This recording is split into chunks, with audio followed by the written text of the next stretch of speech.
Today we are going to learn a new chapter from the textbook of history, chapter 11. The name of the chapter is Buildings, Paintings and Books. Buildings, Paintings and Books. So the iron pillar at Mehrauli, Delhi is a remarkable example of the skill of Indian craftspersons. So the iron pillar at Mehrauli, it is in Delhi. So the iron pillar at Mehrauli in Delhi, it is a remarkable example of the skill of Indian craftspersons. So it is made of iron, this iron pillar. Already we know that it is made of iron and is 7.2 meter high. 7.2 meter height and it is weight over 3 tons. And it weighs over 3 tons. And it was made about 1500 years ago. So this iron pillar made about 1500 years ago. And we know that the date because there is an inscription on the pillar mentioning a ruler named Chandra and who probably belonged to the Gupta dynasty. So we know correctly the date. Why? Because there was one inscription and we know that the date because there is an inscription on the pillar mentioned a ruler named Chandra and who probably belonged to which dynasty? Gupta dynasty. So the skill of the Indian craftspersons, it is remarkable and we can identify it through the iron pillar at Mehrauli in Delhi and it is made of iron 7.2 meter high and weight over 3 tons and it was made about 1500 years ago. And buildings in brick and stone. Buildings in brick and stone.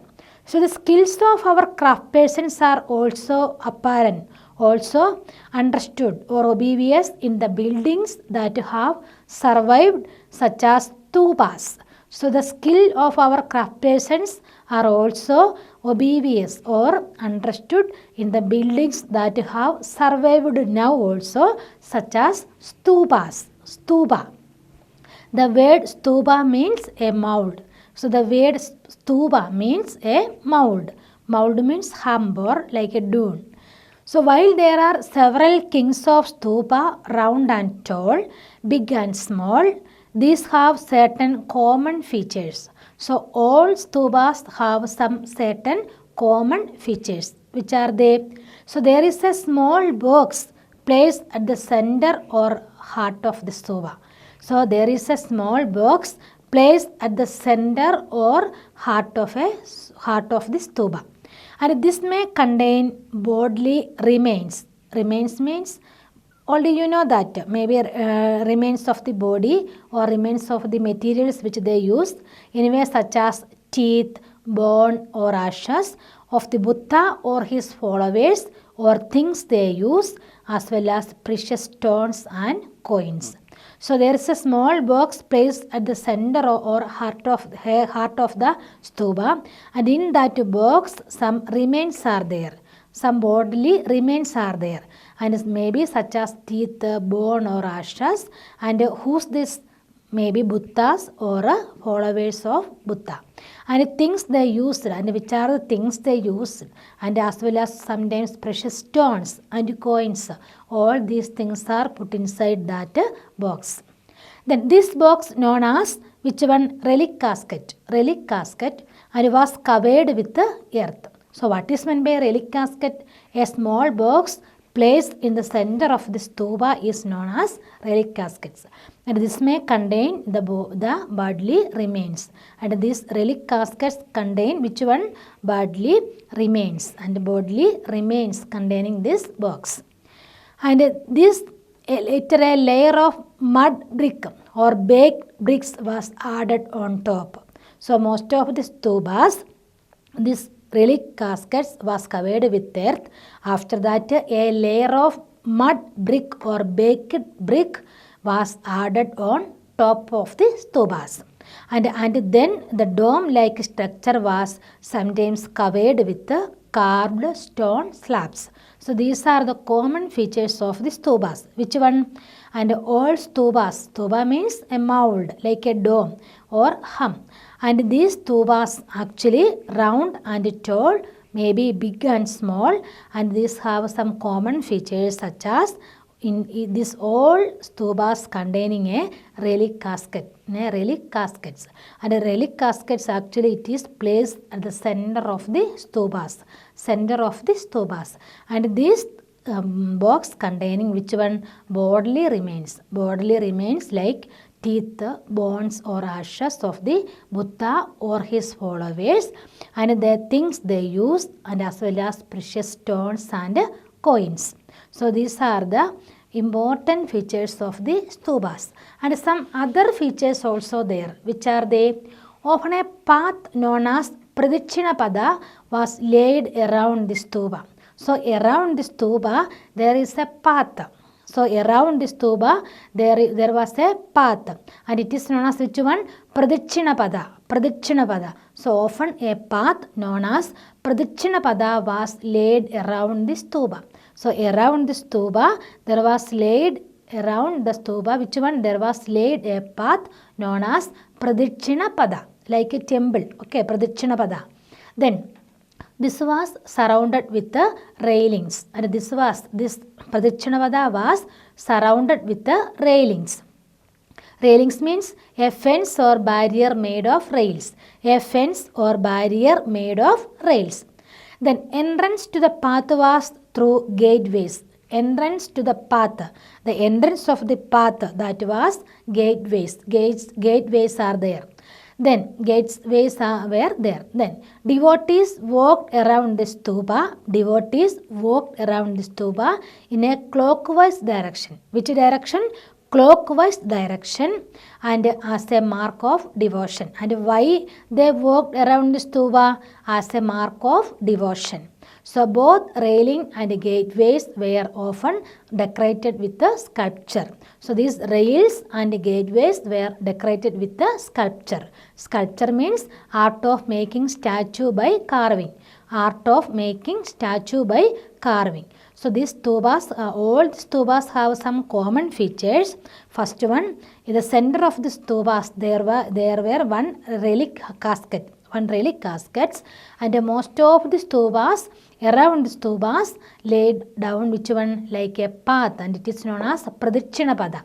So a path known as Pradikshinapada was laid around the stupa, and this was surrounded with a railing. This was surrounded with a fence or barrier made of rails.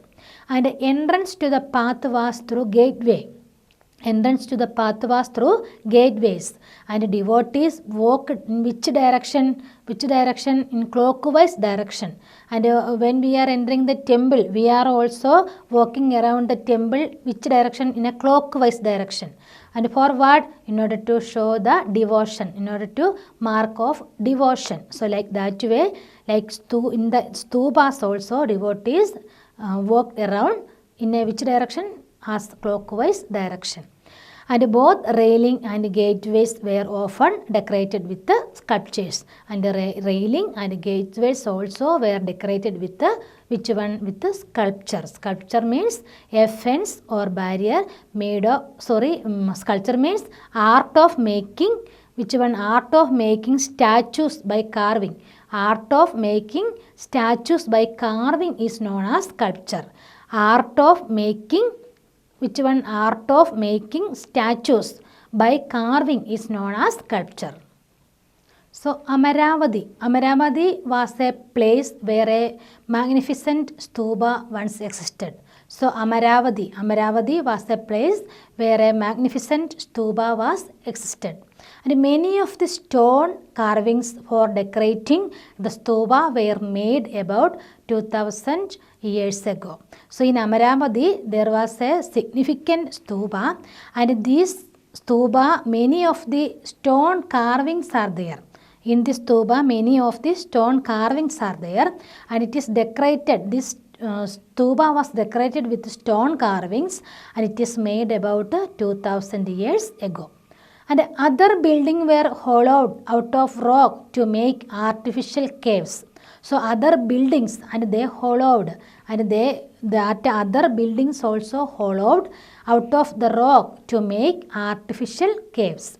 Some of these were very elaborately decorated with sculptures and painted walls. So some of these buildings and they were very elaborately decorated with the sculptures. Sculptures means art of making statues by carving. Art of making statues by carving and painted walls. And all these and all these tubas, decoration and everything actually shows the skillful craft persons, the efficiency of the craft persons. And some of the earliest Hindu temples were also built at this time. So some of the earliest Hindu temples also built in this time. And deities such as Vishnu, Shiva and Durga were worshipped in these shrines. So in these temples, some of the deities such as Vishnu, Durga, Shiva and they were worshipped. And the most important part of the temple was the room known as the Garbhagriha. So the most important part of the temple was known as which one? Garbhagriha. And where the image of the chief deity was placed.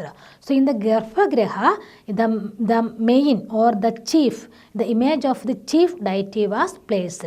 So where the chief deity or the image of the chief deity was placed where we put the image of the chief deity in a temple? In the Garbhagriha. So Garbhagriha where the image of the chief deity was placed. So it was here that priests performed which one? Religious rituals and devotees offered worship to the deity. So in the Garbhagriha, the priest performed religious rituals. In the Garbhagriha, the priest performed religious rituals and devotees offered worship to the deity. So often as that Bagargarh, a tower known as the Shigara was built on top of the Garbhagriha to make this out as a sacred place. So often as a Bagargarh, and it is a tower and it is known as the Shigara and it was built on top of the Garbhagriha. So on the top of the Garbhagriha there was a Shigara and it is known as which one? Shigara. And for what to make? To mark this out as a sacred place. To mark it as a sacred place. So building shigaras required careful planning. So building shigaras, it required careful planning, very careful. Careful planning is needed to constructing the shigaras. And most temples also had a space known as the mandavas. So most temples also had a space. It is known as mandapa. And it was a hall where people could assemble. So the mandavas was a hall and where people could assemble. And how were stupas and temples built? So there were several stages in building a stupa or a temple. So now we are going to learn about how were these stupas and temples built. So there were several stages in building a stupa or a temple. So which are they? So usually kings or queens decided to build these as it was an expensive affair. So constructing a temple or building a stupa, it was an expensive affair. It was an expensive. That's why kings or queens decided to build. Kings or queens decided to build it. Then first, good quality stone had to be found, carried and transported to the place that was often carefully chosen for the new building. So which was the first step of constructing stupa or temple? So firstly it need to decide because it need expensive, too much expensive, more money, more wealth. That's why the king or queens decided to build a stupa or which one? Temple. So for that, firstly, good quality stone, it had to be found, quarried and transported to the place that was often carefully chosen for the new building. And here these rough blocks of stone had to be shaped. the stone need to shaped and carved into pillars and panels for walls, floors and ceilings. So these stones carved into, after bringing the stones, it carved into or make into different shapes like pillars, panels for walls, floors and ceilings. And then these had to be placed in preciously in the right position. After that, this placed in preciously in the right position. So in order to build a stupa or temple, first of all need to decide, because it is too much expensive. That's why kings or queens decided to build it. So after that, good quality stones had to be found and it is carried. After that, it transported to the place where that was, which one often carefully chosen for the new building. After that, this rough block of stone had to be shaped, carved into pillars or panels of walls, floors and ceilings. So after that, it had to be placed in preciously the right position. Then kings and queens probably spend money from their treasury to pay the craft persons who work to build these splendid structures. So kings and queens probably, and they probably spend money from their treasury for what? To pay the craft persons who work to build these splendid, these impressive structures, excellent structures. And besides, when devotees came to visit the temple or the stupa, they often brought gifts and which were used to decorate the building. So the devotees, when they came for visiting the stupa or temple, they brought which one? Gift. And this also they used to decorate the buildings. And for example, an association of ivory workers paid for one of the beautiful gateways at Sanchi. So one example is given there. The ivory workers, the association of the ivory workers paid for one of the beautiful gateways at Sanchi. So among the others who paid for decorations were merchants, farmers, garland makers, perfumers, smiths, and hundreds of men and women, and all kinds of peoples are offering a gift or something for decorating which one? Stupas or temples.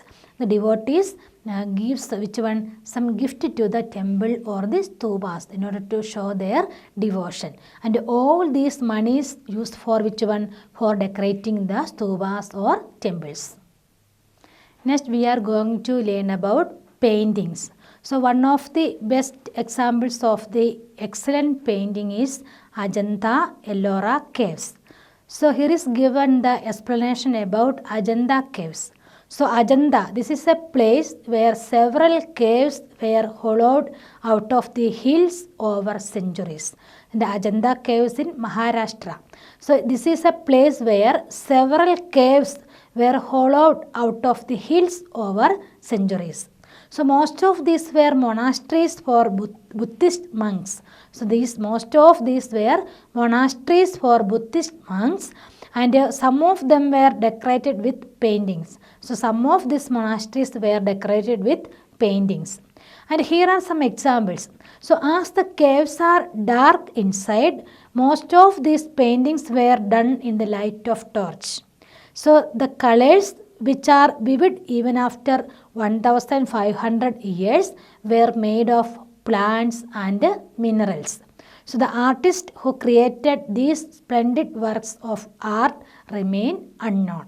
So anyway, this Ajanta Caves, it is an excellent painting works is there. And it is actually shows the excellent work of the artisans of the Indian people. Then next we are going to studying about the world of books, famous books of India, famous books, the world of books. So some of the best known epics were written during this period. So some of best known epics were written during this period. So what is meant by epic? Epics are grand, long compositions about heroic men and women and include stories about gods. So what is meant by epic? Epics are grand, long compositions about heroic men and women, and include stories about gods. And some of the examples of the epics, Tamil epics, Chilapadikaram. Chilapadikaram written by Ilango, Chilapadikaram, and another one is Mani Mehala, and it is written by Shantanar, and these details and all given there. The story, the theme of this Chilapadikaram is given in the textbook. All of you read that. At the same time, another Tamil epic, Mani Mehala, it is written by Shantanar. That theme also given there. All of you read it. Okay. Then other writers such as Kalidasa, and he wrote in Sanskrit. And already we know that Hindu's epics, Ramayana, Mahabharata, and so many books are there. And all these epics are grand, long compositions and about heroic men and women, and it includes stories about gods. For example, two Tamil famous epics are Chilapadikaram and Manimehala. Chilapadikaram written by Ilango. Chilapadikaram written by Ilango and Manimehala written by Shantanar. And theme also all of you read it from the textbook. Next is recording and preserving old stories. Recording and preserving old stories. So a number of Hindu religious stories that were in circulation earlier were written down around the same time. So many Hindu religious stories that were also written in the same time. And these include the Puranas. Puranas. So Purana literally mean old. Purana literally mean old. And the Puranas contain stories about gods and goddesses. So the Puranas contain stories about gods and goddesses. And such as Vishnu, Shiva, Durga and Parvati. So which are the main gods or goddesses containing stories in Purana? Which are the god or goddesses? Vishnu, Shiva, Durga or Parvati. And they also contain details on how they were to be worshipped. How they were to be worshipped. And besides, there are accounts about the creation of the world. How this world created. And how these kings are ruled the different regions. And all these are described in Puranas. So the Puranas were written in simple Sanskrit words and were meant to be heard by everybody. So Puranas were written in simple Sanskrit. Puranas written in simple Sanskrit.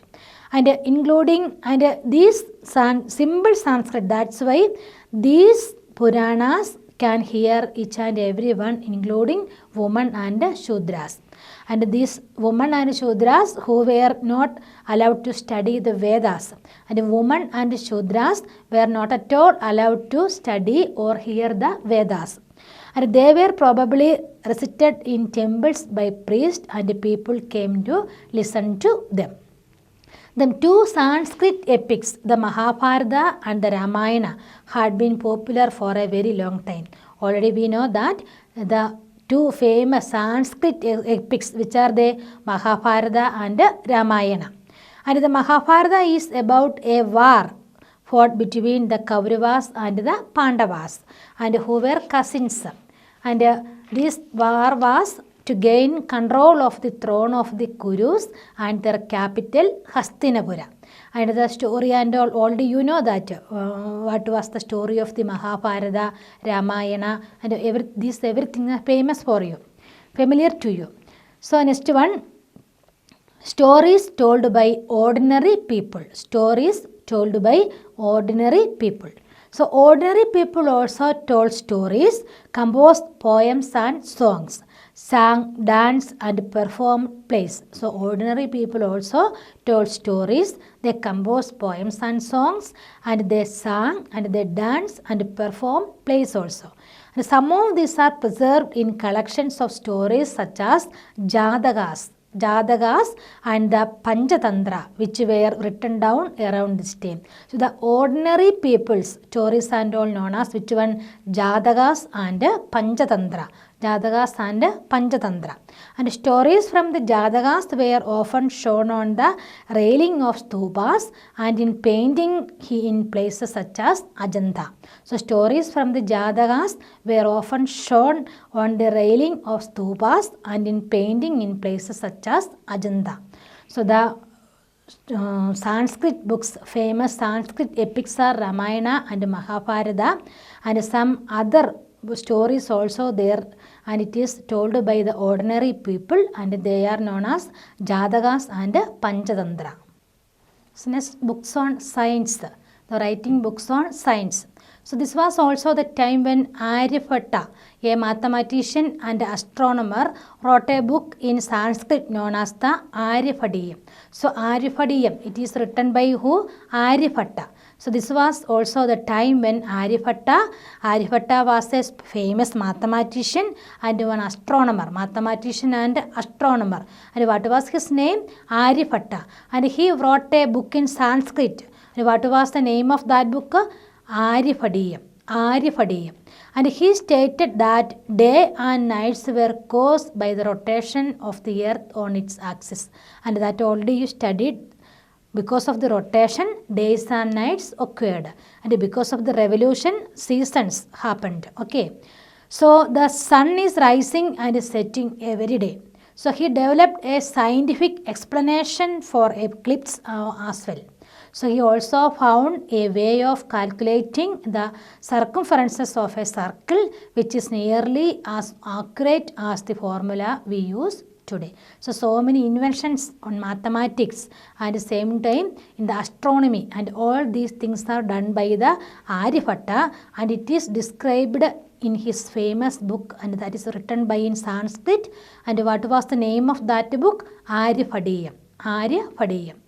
Then zero. And while numerals had been used earlier, mathematicians in India now invented a special symbol for zero. So this system of counting was adapted by the Arabs and then spread to Europe. It continues to be in use throughout the world. So this zero, there's a special symbol for zero, and this system of counting was adapted by the Arabs and then spread to Europe, and it continues to be in use throughout the world. So in this chapter, we already discussed about buildings like a stupa, and what are the important features of the stupas.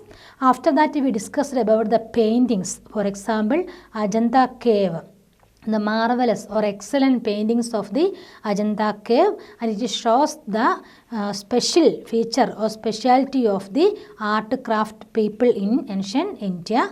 After that, we studied about the books, epics in Tamil and epics in Sanskrit, and all these studied in this chapter. So I hope that this chapter is clear. All of you read the chapter several times, complete the notes and study it. Thank you.